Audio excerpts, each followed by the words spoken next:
Are we on? Can you hear me? Can you hear me? Microphone check. Lights. Cameras. This is swanky. This is lifestyle.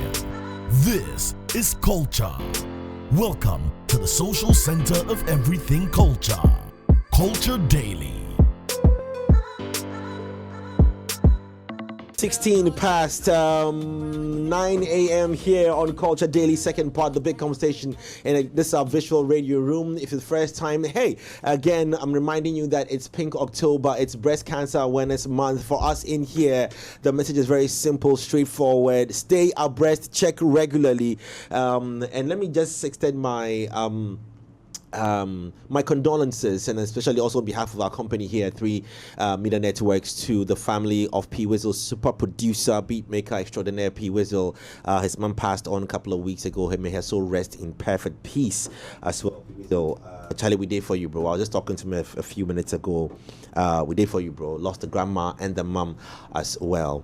That on the side, though, real quickly, let me just run you through this one as well. Lancaster University's got great news for us. Great news for us this morning. Listen, there's up to 50% scholarship for you available if you're pursuing a degree at Lancaster University. It is the only British university campus in West Africa. How about you go onto their website? It's very simple. It's lancaster.edu.gh. Hurry up, type that in now and read more info about Lancaster. Or you can also email them at admissions@lancaster.edu.gh.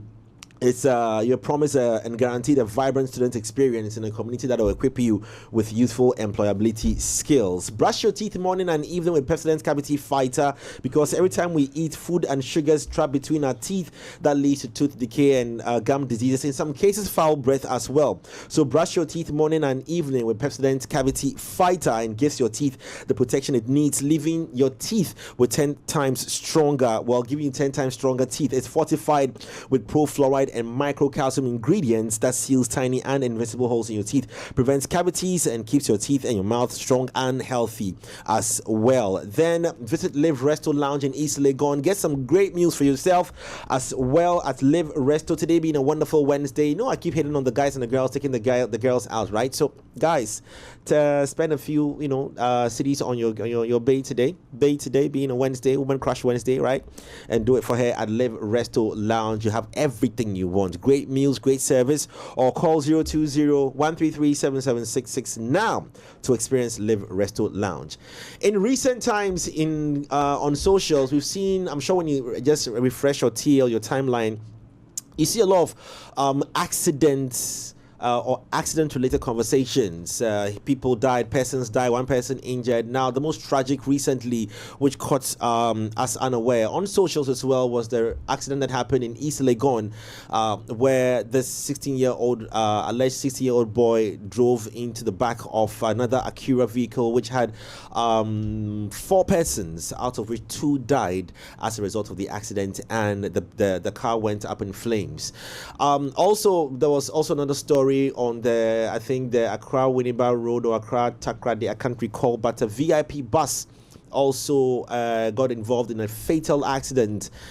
People lost their lives on that bus as well. Now, I'm very sure if you type in bus accident, road accidents, or accidents in Ghana, I'll try and pull out the statistics though, but there have been quite a number of accidents in recent times. It was even surprising that even fire accidents, Ghana National Fire Service reported between January and July about 708 fires, reported cases as well. 700 in just about 6 months. That's a lot. But today we are focusing on road safety and pedestrian safety as well. We are honored to have a brother join us here this morning. Stephen, welcome from Stephen's driving school, I believe. Yes. Thank you very much. It's good to have you, my brother. It's good to be here too. Yes. Today I said I'm dedicating the conversation to zero.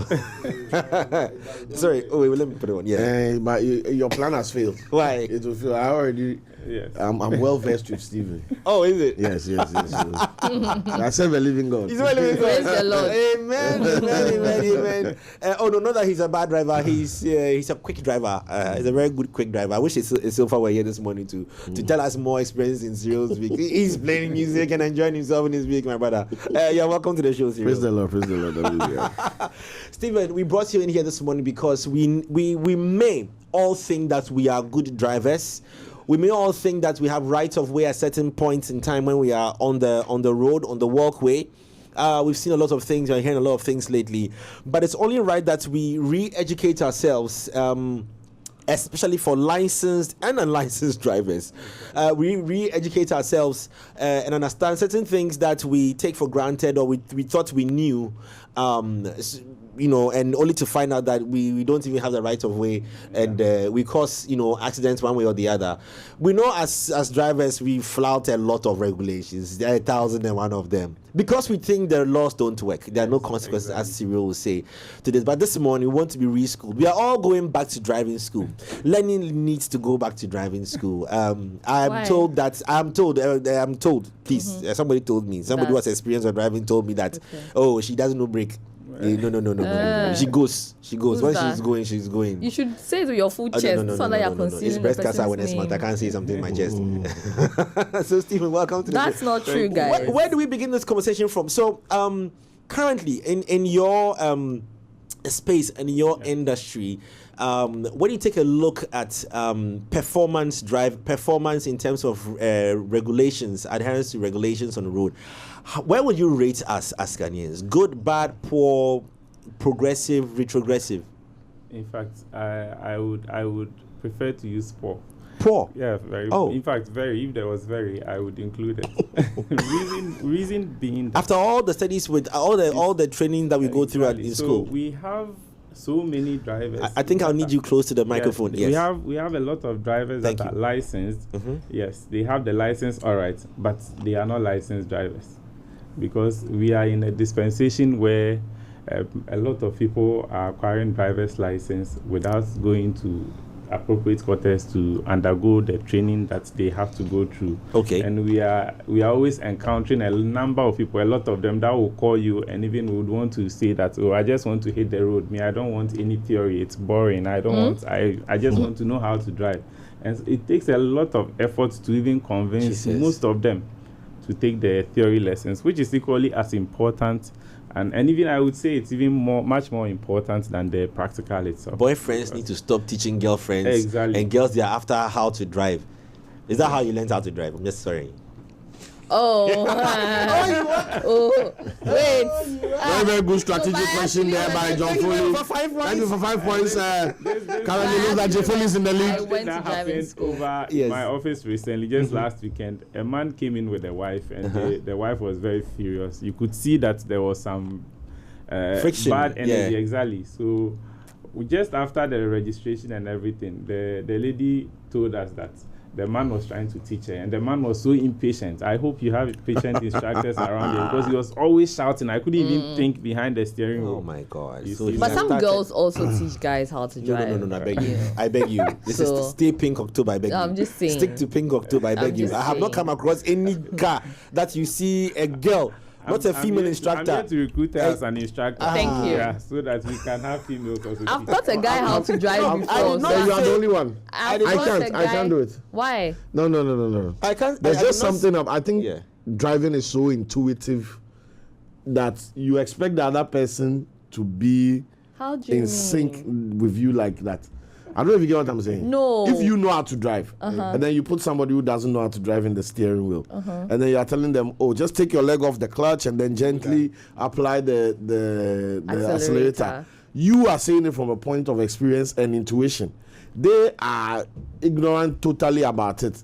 And the person is going to raise their leg and slam the accelerator. It takes time. The only way we learn to drive is experience. And if you are not ready to accept the person's mistakes, back to back, you go fight. Exactly. And going through that. But I don't understand the correlation, Cyril. Correlation between what? Patience and teaching driving? Between me teaching someone I'm not how talking to about drive. you. We will Because come that's to- why I said you that wait. then you started No, talking. I Who said- addresses female to Generally. Generally, yeah. Oh. We'll Why come did to you it. take it personal? We'll No, because Oh, yeah. you said it right after what I Oh, said. sweetheart, That's why. sweetheart, smile. We'll come to it. Oh. We'll come to it. But let me have Stephen wrap us up on that initial conversation you were having, with our performance. Unhappy couple. Exactly. So saying It's it's an happy quite couple. poor is because we have most of us Yeah. sometimes even as pedestrians, when we get to a place where there's a road marking that we can use to actually cross the road at a safer place, as pedestrians sometimes we don't even pay attention to it, and as drivers in other dispensations too, we don't even regard those The that pedestrian. are wanting to use the pedestrian crossing. So it doesn't even increase the interest in pedestrians to even want to use it, because when I'm standing there, nobody will even pay attention or stop. It's just a matter of who wants to go fast and get to their destination. Yeah, so Yeah. that is just the more reason why I said it's very poor. It's very because- poor. Yes. So, do you go through any challenges in trying to educate people when they come for driving school on these things, or we start exhibiting that attitude of, oh, this one? Exactly. So the challenge in the driving school actually has to do with the clients coming in with a preconceived mind that I don't need a theory. So there are times where you have to put in place some measures that will force the person to want to learn, and also making the lesson a bit interesting. Yes, but we are They all trying want to jump into We are the car trying. directly. Yeah. What are some of the biggest and common errors that we, licensed or unlicensed drivers, I don't want to say, or happens to us, or we ignore? The very general ones in your industry that you've taken note of when you hear accidents, or even when you don't hear accidents. So I think basically choice of speed is one of the common causes of accidents, because for all the types of roads that we can think of, urban roads, highways, motorway, every road has a speed limit and a regulation that binds it. So if you are driving on an urban road, citing an example for this hot topic that we are all discussing, it was an urban city road, and driving beyond 50 is just against the law. Kilometers per hour. And now when you get to a place where human activity is predominant, you have to do less than 30 or less. Because once you are driving faster, your braking distance increases, your stopping distance increases. So if you are applying the brake, the vehicle will go a little further before it stops. So if anything comes within your stopping distance as a surprise, you'll not be able to stop. Because we all understand that whenever you apply the brakes, the vehicle don't stop suddenly.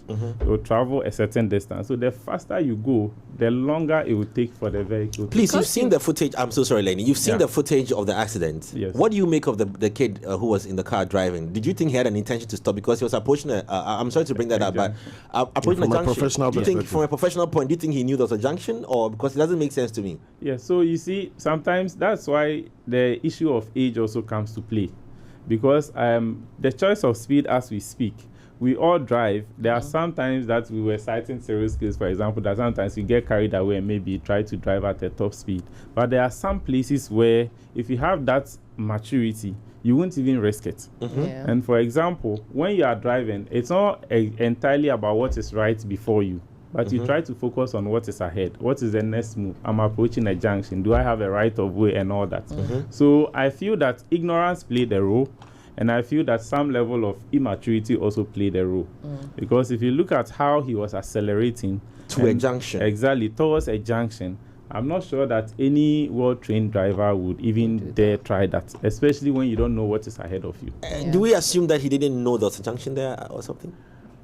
It could also be, from my experience, there are times where new drivers, sometimes when they get involved in a problem that has to do with speed, getting that self-composure to reorganize or probably take their foot off to panic. Exactly. Once they panic, reflex action steps in. So if your leg is on accelerator, They if hit you it don't more. have that understanding of what you are doing, it becomes Like you very said. difficult to move your leg to the brake and all that. And sometimes, even if you try, it will be too late considering the speed at which you are. He could have even sacrificed the gearbox of the car Exactly. to stop the car. He could have slammed the car into a lower gear, and it would have crumpled the gearbox. And the crowd That's would if he knows this. That's exactly, but But he wouldn't know. He wouldn't know. So, town riding, 50. highway. Surrounding 50, neighborhoods 30. 30. Yes. Community areas 30. Highway, we have 80. Motorway, you can do up to 100. We are coming to that these, conversation. All these are instances where I always say that even though the figures are there, it is prudent that you don't always try to stay, because it's 100 on the motorway, you always want to stay 100, 95. No. Your choice of speed must also be informed by the other vehicles on the road. Because if you are trying to do too fast than all the other vehicles on the road, then you end up having to overtake countless number of occasions and all that. And that is also some of the things that result in accidents. You may not... Okay, sorry, Lenny. I was going to ask, based on the conversation he had on the theory bits, right? Yes. We hear a lot that it's easy for a mate to become a driver because they will just watch what their driver is doing, and then as well the driver will teach them a thing or two, right? Do you also focus on those who are unable to read and write? Because you mentioned that when people come in there, they are just focusing on doing the practical instead of the theory.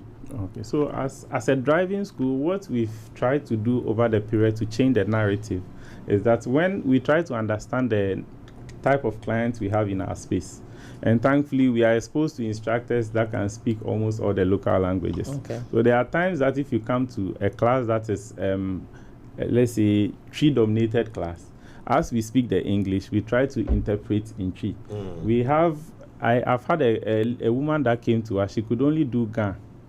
Yes, so at that point, anytime the woman has to take a session, it should be an instructor that can speak Ga and English at the same time. So you say whatever you are saying, then you have to re-echo it in her language for her. What about the exams? Okay, sorry. What about the exams, when they're taking the exams? With the DVLA exam, the good news is that now they are bringing up a voice-over option for the exam. When you select that in almost all the local languages, so if you can do ever, you just select it and you request for the voiceover. So when you get into the exam center, you'll be given a headphone, you hear the questions, then now you can select. But I want to ask, so based on this language conversation, I mean, when I fly to Germany, I'll see German road signs written in roads, in German. Or Dutch, or Netherlands, you see Dutch, and with China, you see Chinese. I know we speak a lot of English here, but what would it be? Would it be prudent for us to have road signs in local languages? Okay, and because we see them, because if somebody comes in, learns in Ewe or Ever, they say, how then does that apply to? If, like, traveling around, you realize that almost all the road signs that we encounter, you don't entirely see the interpretation, except for informatory signs. That will just be giving you a location that you've got into and all that. But for the warning signs, amongst others, it's just a symbol. So they are all universal, no matter where you find yourself. Once you have a better understanding of the road sign, it's much easier for you to work with it. Because if you are talking about road signs, we can look at the warning signs, for example. The moment you see it, you know that whatever it is talking about is 30 meters ahead of you. So once you have that understanding, no matter how fast you are driving, if you see a sharp bend to your left, and you see the road sign, you know that there's a sharp bend and I have to start slowing down before I get there. So once you have an understanding of the road signs, it's much easier to drive anywhere.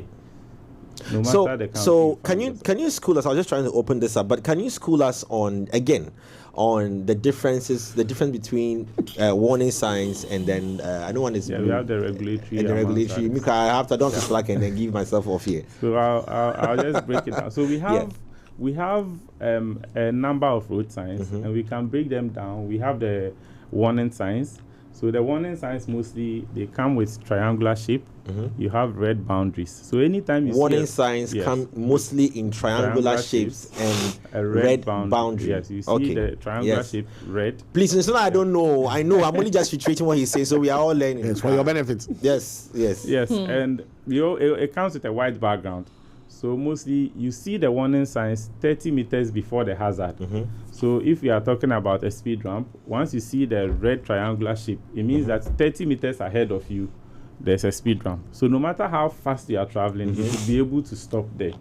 If you go on, there are quite a number. So anytime you see anything red with a white background, you know that whatever is inscripted on it is 30 meters ahead of you. Then now we have those that they tell you what you should do and what not to do. Those ones are the regulatory signs. So that one, under that we have the mandatory, which is telling you what you are supposed to do. And mostly around Accra or in Ghana, mostly they come with a blue and a white color. So if you get to a place like a roundabout, you see arrows in a circle just at the roundabout, and you see it just at the point of the hazard. And mostly when you see it, there are things that you are mandated to do, you are supposed to do. Like getting to the roundabout and you see it, you cannot make a U-turn before a roundabout. You have to use the inner perimeter before you come back. So anytime you see a warning sign, so like if you're approaching a roundabout, for example, you see a warning sign 30 meters before telling you that you're approaching a roundabout. Then when you get to the roundabout, you see a mandatory sign telling you that you are at the roundabout. Like a speed ramp, for example, 30 meters will be warned. When you get there, you see a blue with a white, one telling you that you are the ramp. But so now you see some of the speed ramp notices right at the exactly speed that ramp. one is a mandatory one. That's a blue one. If you notice that, for that one, whoever's been in charge of road signs in Ghana, they've done their part. That one I can give to them because you might overlook it, but it's there. Yes, I literally drive on the Accra Kumasi Road or the Accra Cape Coast Road, and the road signs you see it are very accurate, especially with the Cape Coast one as well, with the turns. And the thing about within cities, the challenge is the building of unapproved structures, billboards and things just beside road signs. There are people that will even paste their publicity on the road signs. And it makes visibility very easy, because once it's not there to be seen, because there could be someone that is not exposed to that road. I've never been there, so the only thing that will let me know what is ahead of me or what I'm approaching is a road sign. So if there is a container that is blocking it, or maybe there's a scrap dealer that is taking it off and all that, it makes it very difficult for road users as well. Right. Commercial vehicles, we've sort of bunched them into a certain driving style that it's like they are almost always at fault. I want to find out with your experience, is it that a lot of commercial vehicle drivers that we have do not go through driving school, or it's just the system that they operate, which is they pick a lot of passengers like the truck drivers, is what makes them sometimes, behave such. I've always wanted to get into their mindset to understand that just haphazardly. Yes, because we tend to bunch them up and say, look, when it comes to truck drivers, we know how they are. Exactly. So for that, there are two ways we can look at it. First, looking at the first incident you cited, that a driver teaching the mates and all that, not going through the approved channel. Now, the driver teaching the mate definitely is the same attitude that he's been practicing, that he's sharing onto the one that is coming up. So that transitional growth amongst them come up. But going out of that, enforcement is also key, because there are times where now in Accra, most of the bus stops, you see MTTD officers there. You see them there trying to regulate, and there are times where you see drivers do reckless driving just right in front of them, and some of them sit on consent. Like you see them, they just look at them, and sometimes I don't know. So there are times where I question myself, that is it that they are there to ease traffic, or they are there to because there are times where you see a police officer there, then you have a truck driver stop right in the middle of the lane to pick a passenger. Because you mentioned bus stops, right? There's this particular bus stop that's report them. Like, I don't understand the mentality of the drivers that stopping before the bus stop. No, so they come into the lane. They take the bus stop. There's like a dip in it, right? And then they take one whole lane. The Shiashi. Exactly, and that is one of the major causes of traffic on that stretch. It's crazy, and it doesn't make any sense. And mostly now, when you get to after Golf House, now the lane has become a dual. Instead of because three. the truck drivers have taken over the outer lane. Yeah, people park in the bus stops. These are some of the challenges, and these are some of the things that we have to re-echo, because the authorities, once you are there,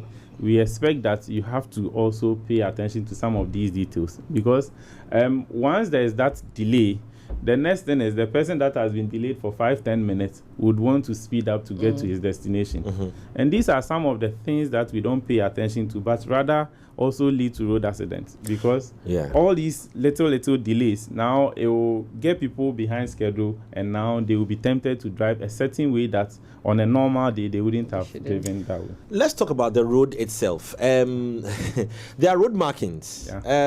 Some are long dashes, some are short dashes, some are very short dashes, some are thick lines, some are yellow, some are blue, black, red, green.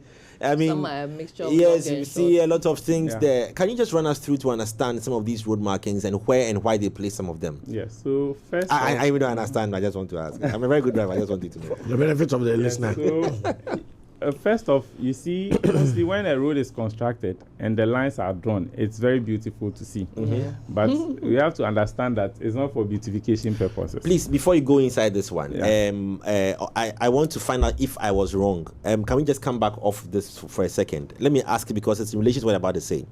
On the Spintex Road, marking between the new Melcom, driving down the alley into Papaya and climbing up, going to those other... all right. There is no road marking. In fact, across the very big road, wide, after the road construction was done, there were no road markings. So on one hot Saturday afternoon, there was a lot of traffic, and all the cars were in one particular queue, one lane, going towards Papaya from Melcom. Heavy traffic. Then I decided, I did not cross anybody. I decided to just test this. I saw policemen standing down in the valley, but I wanted to play naughty. So I moved a bit to the right into the closer to the edge of the road, but still stayed in my lane. Then the guy stopped. The policeman started flagging me or flanking me, whatever it is, and asking me to park. Then he comes to me and then he was like, "Why am I trying to use the side?" And I said, "No, I haven't gone faster than the car in front of me. I'm just a bit out of the lane." But I beg to ask him, where is the division? No, because now it's an imaginary conversation we are having. But he felt offended and we came another back and forth. So eventually another guy came and then we laughed it off and then I was let go. But it took about 30 minutes. I want to find out, was I wrong? Yes. So mostly whenever you are on any road, you should first think of the number of lanes on the road. We have that challenge of the road markings not being there.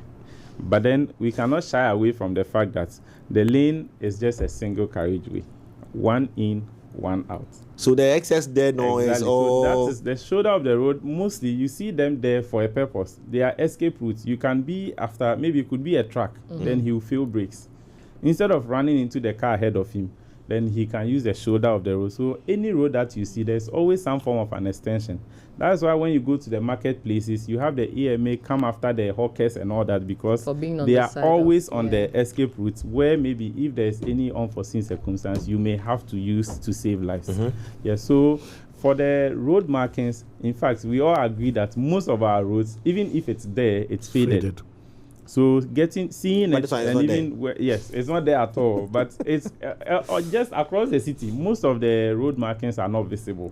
So as we speak, we also encourage our authorities to pay attention to that aspect too, because there are several instances where when you are driving and the road markings are there are people that have a better understanding of it, and when they see it, they will drive accordingly to what they see. But once it's not there, they are allowed to drive a certain way, which for some reason they might encounter a hazard that could have been prevented. Okay, all right. So you is cool. I'll take it as I should have stayed. It's a single lane and it's an escape route, so you could next time I say I want to escape.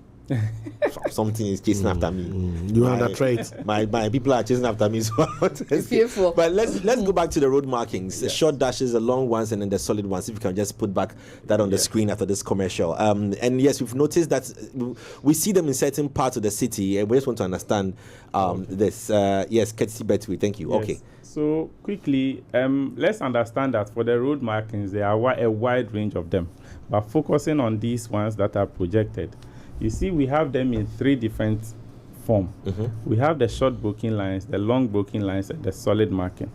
To look at this, we have to first think of a hazard. So when you are approaching something like a sharp curve, you are driving uphill, you are approaching a bridge, anything that can cause you to change speed or decrease speed or even change direction. Once you are approaching that, you are expected to see something like this. Okay. Now, on the road, anytime you see a short broken line, it will be a level ground, and it will be on a shape, the type of road where you can see far ahead.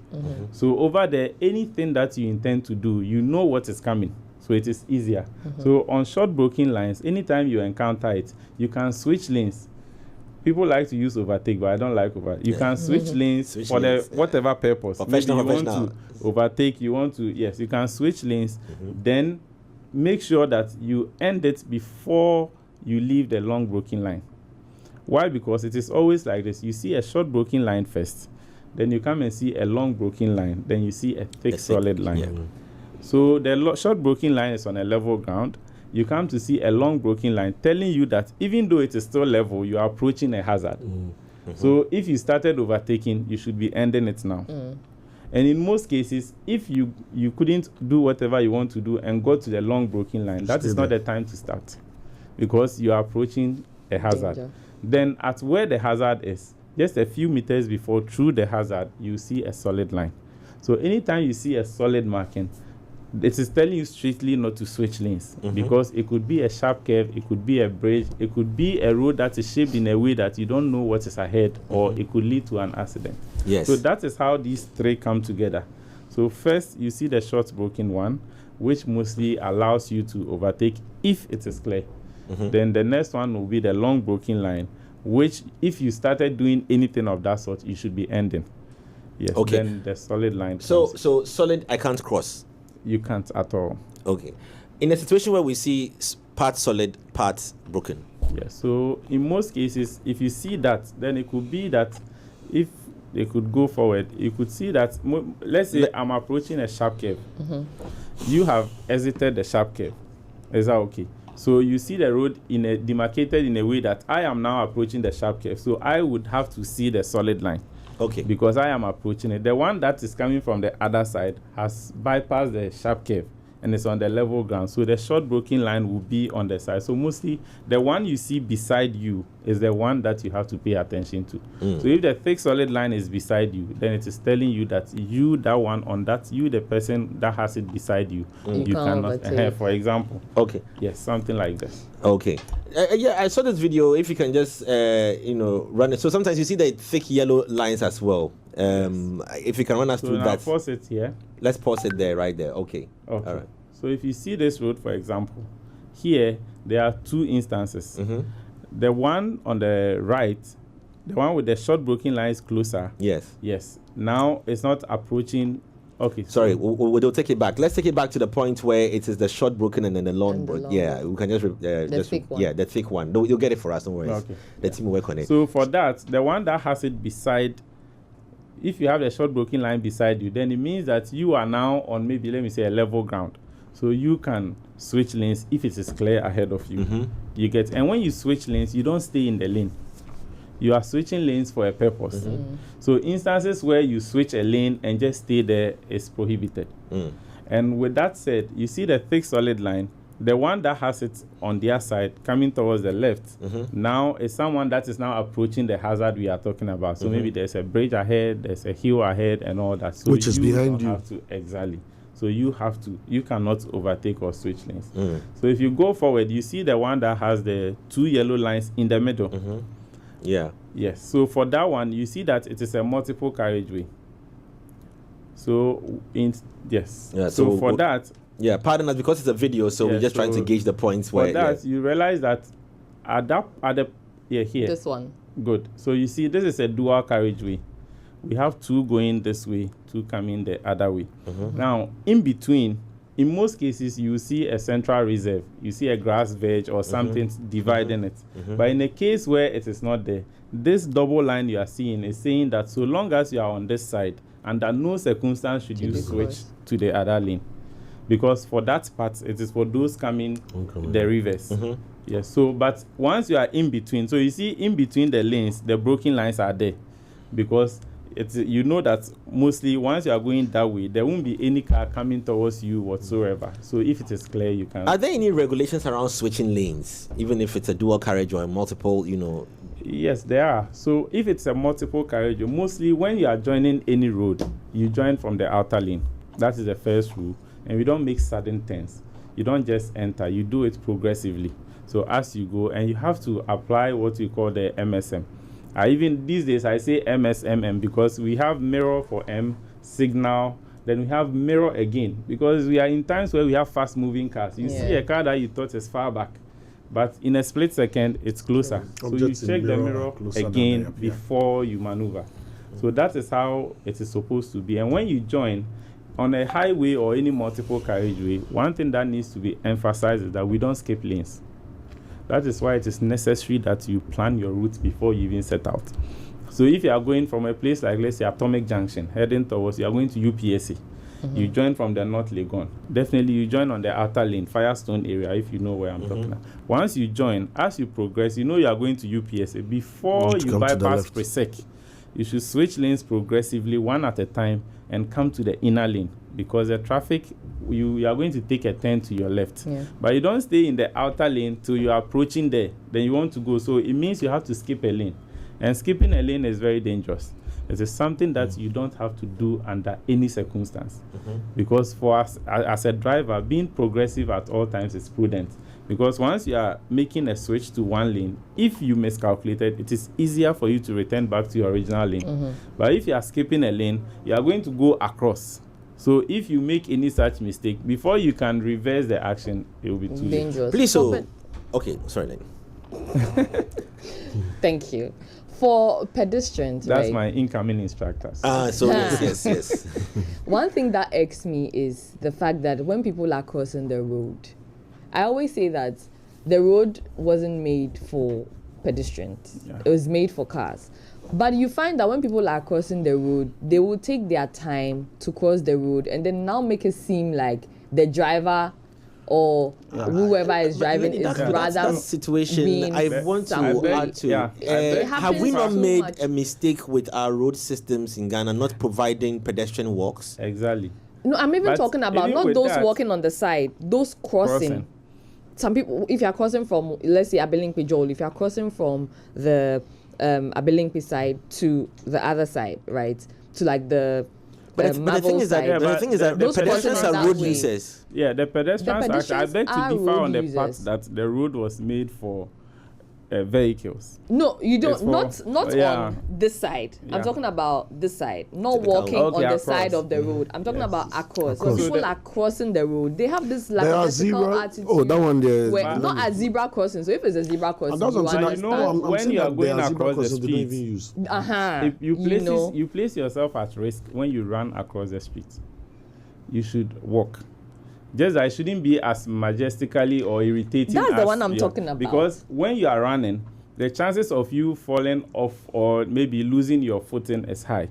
So whenever you are crossing, it is advisable you walk. And those who cross halfway and wait the car passed on and they walk, that thing they're doing scares me. Yeah, like a lot of people. There's a time I was asking someone whether the hand is a brake. Some people will even start crossing and use their hand to signal to stop. You never know the car. It's just very driving. risky. Yes. What if my brake fails? People also don't realize that the driver has the opportunity to maneuver better when you walk. Exactly.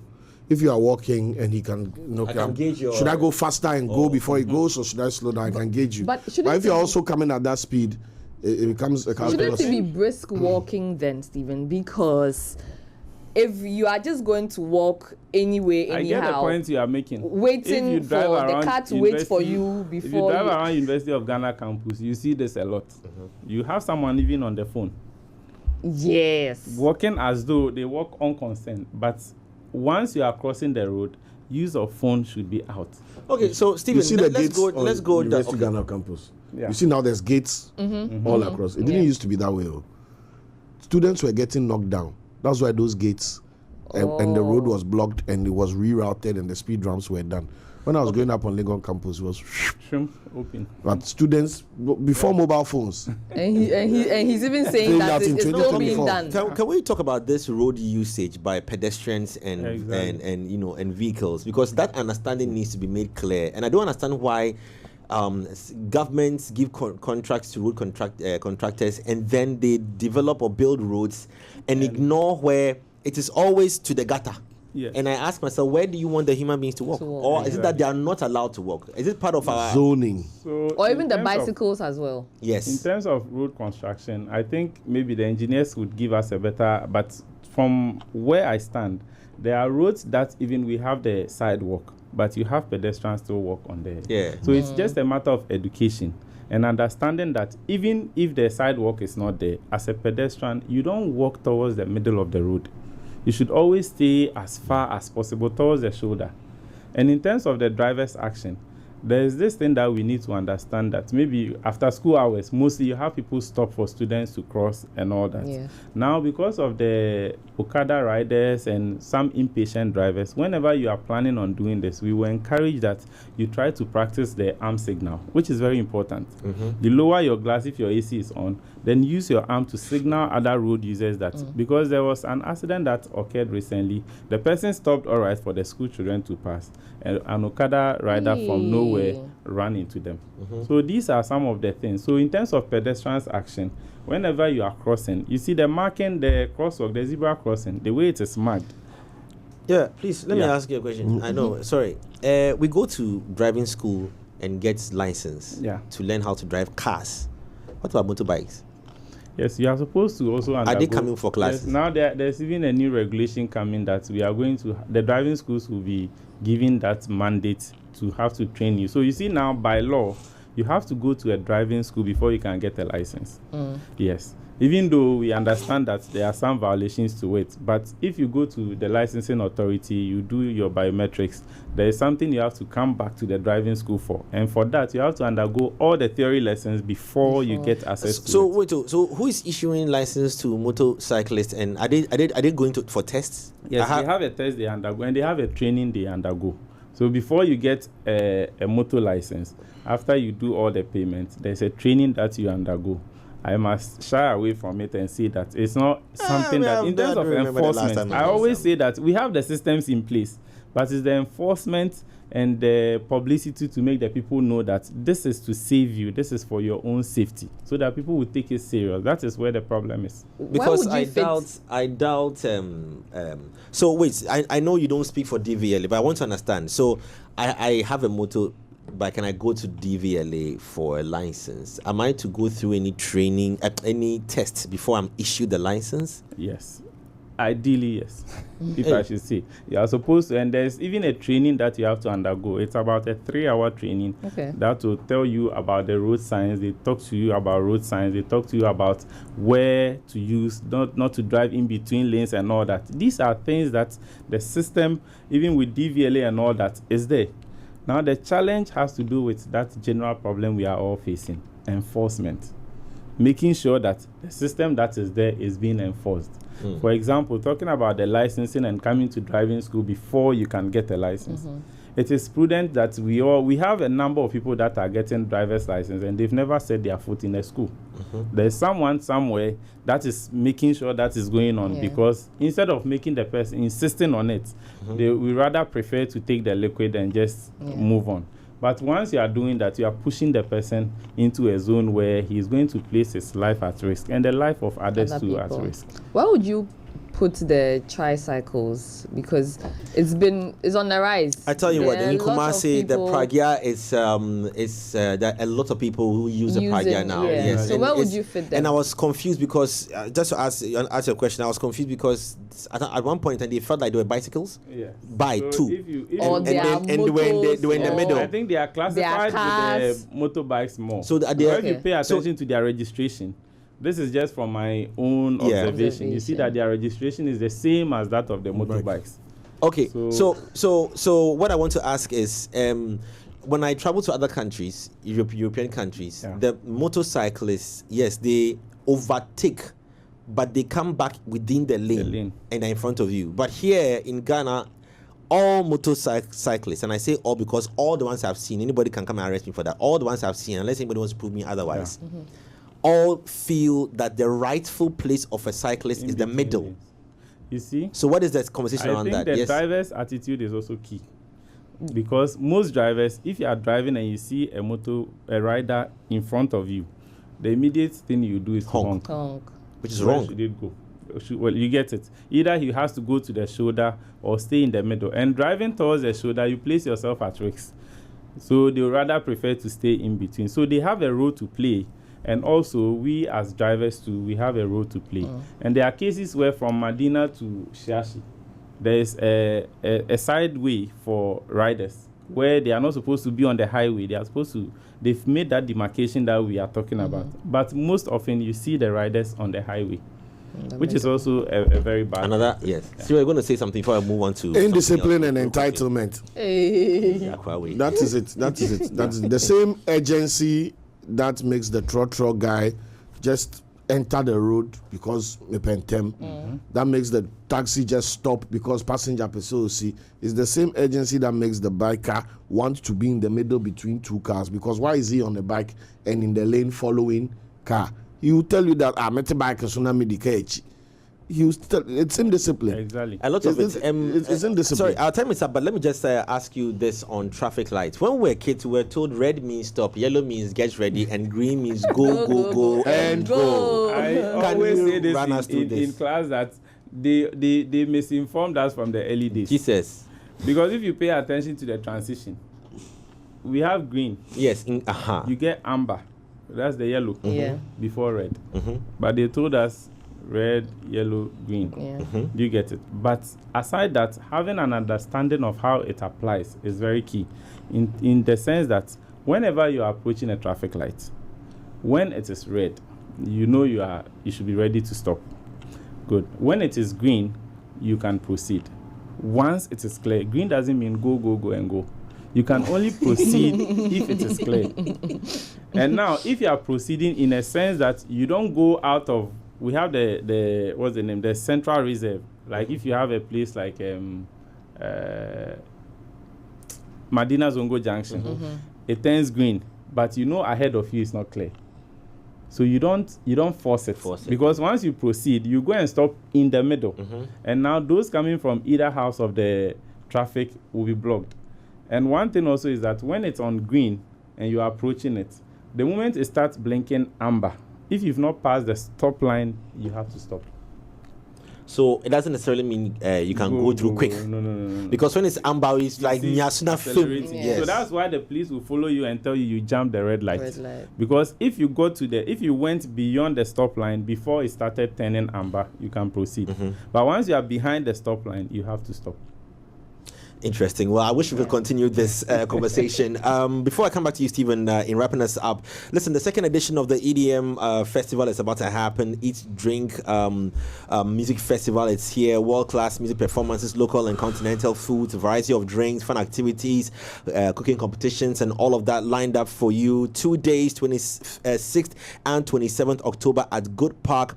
Tickets on sale, Airport Shell, Pinkberry, Star Bites, Frankie's, Osu, Lemuse, in Accra Mall, Nalem Clothing, Talande Tea Garden, Laboni, Pizza Man, Chicken Man branches. All of them can get it there.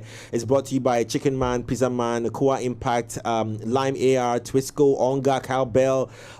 Listen, all these sponsors on there making it possible for the EDM to happen. Don't miss out. It's going to be an ultimate music festival. So be there and we'll see you definitely at the EDM this month ending. This one, late text coming in says, good morning, my boss. I just saw it because I had it in front of me. He says, I appreciate the fact that some drivers and riders are very reckless, but most accidents happen in Ghana because of bad roads. That's another conversation that we'll have later on. The car hit me because he was dodging a pothole. I'm so sorry, my brother. That's another convo that we need to talk about. But Stephen, where do we find your driving academy? Okay, so Stephen's Driving School, we have 4 active branches at the moment. We have one around North Legon, heading towards Medina, Libya, Cortes. Yes. We have one around Sotu. There's one also at Ajengano, heading towards School Junction. Then we have one at Wager, just adjacent Amalina. Yeah, that's by the main road. Please tell the ladies that they should learn how to remove own car tire and check that's one thing you get for free when you come to Stephen's Driving School. Yes, they should learn how to do all of that. My instructor is not happy about that. Yes. They should stop calling that. Please, my car stopped at Medina and I don't know what is wrong. It's only doing it's not doing vroom. On that note, Stephen, thank you so very much. Our time is up. We have to wrap up from here. Quickly on Facebook, let me say a happy birthday to Selom Kofi Gakpo. It's your birthday today, my brother, as you wrote there. Enjoy your day and may God bless you as well. Cyril. Birthday to Dennis Gaoga, Charlie. Dennis Gaoga's birthday. I'm CFAO Director of Marketing and my big bro, Charlie. Much love to Dennis Gaoga. Much love. Stephen, thank you so very much. And we're back here same time tomorrow on Culture Daily, and we out.